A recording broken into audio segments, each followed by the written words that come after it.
हमारी ज़िंदगी समय के छोटे-छोटे भागों में बटी हुई है। हमारी ज़िंदगी में कई दिन, कई घंटे, कई मिनट और कई सेकंड होते हैं, परंतु कुछ लोग इसी समय में उस मुकाम को हासिल कर जाते हैं, जिसकी उन्हें चाहत होती है।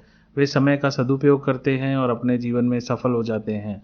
एक गाँव में एक गरीब आदमी रहता था। उसके घर में उसकी पत्नी, उसकी बेटी और एक बेटा था। उसकी पत्नी दूसरों के घर काम करके अपने परिवार का खर्च चलाती थी। उसका पति, जिसका नाम रमेश था, वह दिन भर नशे में डूबा हुआ रहता था और दूसरों के साथ अपना समय बर्बाद किया करता था। वह कहीं इधर ताश के पत्ते खेलता दिखता था, तो कहीं उधर लोगों के दरवाजे पर बैठकर गपशप मारा करता था। अपने परिवार का ख्याल उसे बिल्कुल नहीं था। उसके माता-पिता ने उसकी शादी कराकर गलती कर दी थी। बेचारी उसकी पत्नी दिन-रात काम करके अपने बच्चों का पेट पालती थी। यदि उसकी पत्नी एक भी दिन काम पर नहीं जाती थी, तो उसके बच्चे भूखे रह जाते थे। इसलिए उसकी पत्नी प्रत्येक दिन दूसरों के घर काम करती थी। लेकिन रमेश को इन सब बातों से कोई फ़र्क नहीं पड़ता था। उसे बस अपना समय बर्बाद करके, हँसी मज़ाक करके और पत्ते खेलने में बहुत मज़ा आता था। शाम को वह शराब पीकर घर आकर ज़ोर-ज़ोर से अपनी पत्नी पर चिल्लाता था।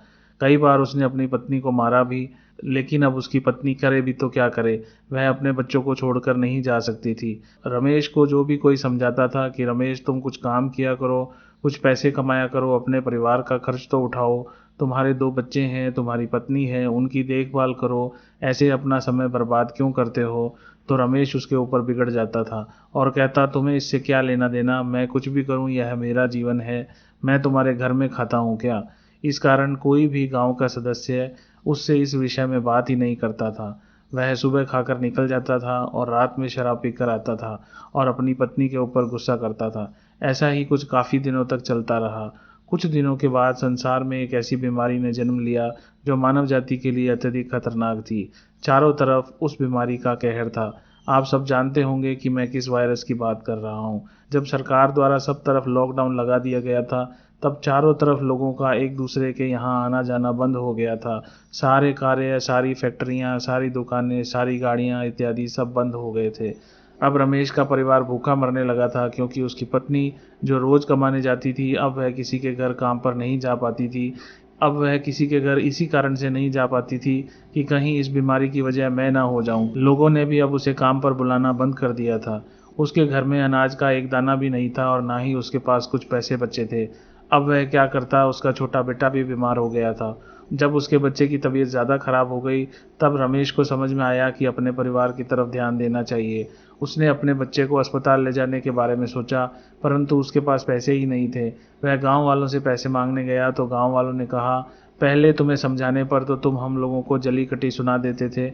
अब इस लॉकडाउन में हमारे पास भी पैसा नहीं है, हम तुम्हें पैसा कहाँ से लाकर दें? यही कहकर उन्होंने रमेश को लौटा दिया। रमेश अत्यधिक परेशान था, अब करे भी तो क्या करे? वह चाहकर भी कुछ नहीं कर सकता था। एक पूरा दिन बीत गया, उसके बेटे की तबीयत और ज़्यादा खराब हो गई। तब किसी तरह उसकी पत्नी जहाँ काम करती थी, वहाँ से वह कुछ पैसे जुटा कर लाई और अब रमेश अपने बच्चे को हॉस्पिटल ले जाने की तैयारी कर रहा था। रमेश अपने बच्चे को लेकर गाँव के बाहर एक अस्पताल में पहुँचा। रमेश दौड़ता हुआ डॉक्टर के पास गया और उसने कहा, डॉक्टर साहब, मेरे बच्चे को बचा लीजिए। डॉक्टर साहब ने सारे इंस्ट्रूमेंट लगाकर चेक किया, लेकिन तब तक उसका बेटा मर चुका था। डॉक्टर साहब ने यह बात रमेश से कही कि यदि तुम अपने बच्चे को 10-15 घंटे पहले ले आते, तो मैं तुम्हारे बच्चे को बचा लेता। लेकिन मुझे बहुत दुखी होकर यह कहना पड़ रहा है कि मैं तुम्हारे बच्चे को बचा ना सका। यह सुनकर रमेश के पैरों तले के नीचे से ज़मीन खिसक गई। वह ज़ोर-ज़ोर से रोने लगा। वह कहने लगा, यह सब मेरी गलती है, मैंने जीवन में कुछ नहीं किया, सिर्फ अपना समय बर्बाद किया है। यदि आज मेरे पास पैसे होते तो मैं अपने बेटे को हॉस्पिटल जल्दी ला सकता था और मेरा बेटा बच सकता था। मैंने अपने जीवन में समय को बहुत बर्बाद किया है, लेकिन आज मुझे समय की अहमियत के बारे में पता चल गया है। स्टोरी का मॉरल यह है कि समय का एक-एक पल एक-एक मोती के समान होता है। इसे बहुत समझकर, बहुत ध्यान से खर्च करना चाहिए। हमें अपने समय को बर्बाद बिल्कुल नहीं करना चाहिए, बल्कि इसका सदुपयोग करना चाहिए। तभी हमें हमारे जीवन में सफलता मिल सकती है।